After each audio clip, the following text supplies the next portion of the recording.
Welcome, everybody. It may be March Madness, but it's also NHL action as we gear up towards playoffs. And there's a very interesting game on the slate tonight. And I'm joined once again by Dana Lane. Dana, Chicago Blackhawks taking on the Dallas Stars. Now, these are two teams that I think personally don't have a shot at winning the title if they keep doing what they're doing and playing like they're playing. If you will, break this thing down for me. I know that Hossa is questionable for Chicago. I'm just really trying to figure out offensively what's going on with the Dallas Stars. Well, I mean, that's a great point, Mike, and it might be hindered even a little bit more tonight considering the big news of Jason Demers not playing tonight. So now they're only down to 5 healthy defensemen. And a lot of people say, okay, well, that looks like the over to me, because if you don't have defensemen, how are you going to stop Chicago from scoring? Well, if you look at their top line combinations, Alex Goligoski is a guy who can log those big minutes that Demers used to log. Jason was on the ice probably almost 21 minutes a game, but I think you're going to see Goligoski go into that role now. And he's also going to be with Chris Russell, who is a tremendous shot blocker. They're a little bit undersized, but what I like about this line combination, it's almost like in football where you have the smaller defensive backs that give the bigger receivers more of a problem off the line of scrimmage because they can get underneath them. And I think that you're going to see that tonight. And that's what we saw the last time the Dallas Stars completely dominated the Chicago Blackhawks.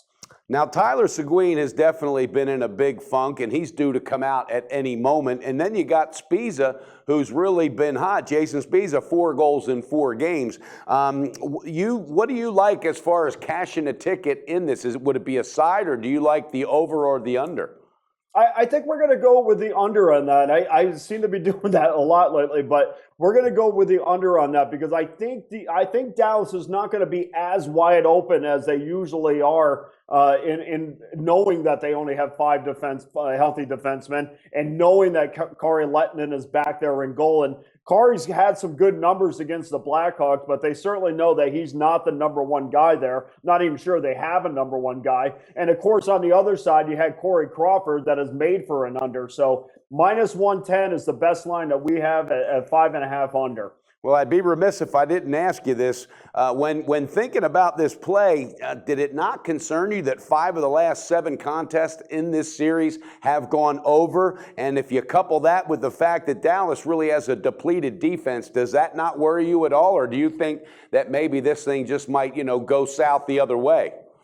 Well, I remember the last time Lehtinen faced Chicago, and he probably had his best game of the year. He had 44 saves and a win against the Blackhawks. And then, of course, like we said, Crawford is made for under. So I think both goaltenders are strong enough to keep this game as an under. And when the Dallas Stars have 2 days more or rest, the under is 17-5. So the numbers indicate that this will go under. And I just think they're going to slow the pace down a little bit more. And let's not forget that I still think those defensive pairings are strong. Even the second defensive pairing with Oduya and Stephen Johns, who is making his NHL debut tonight.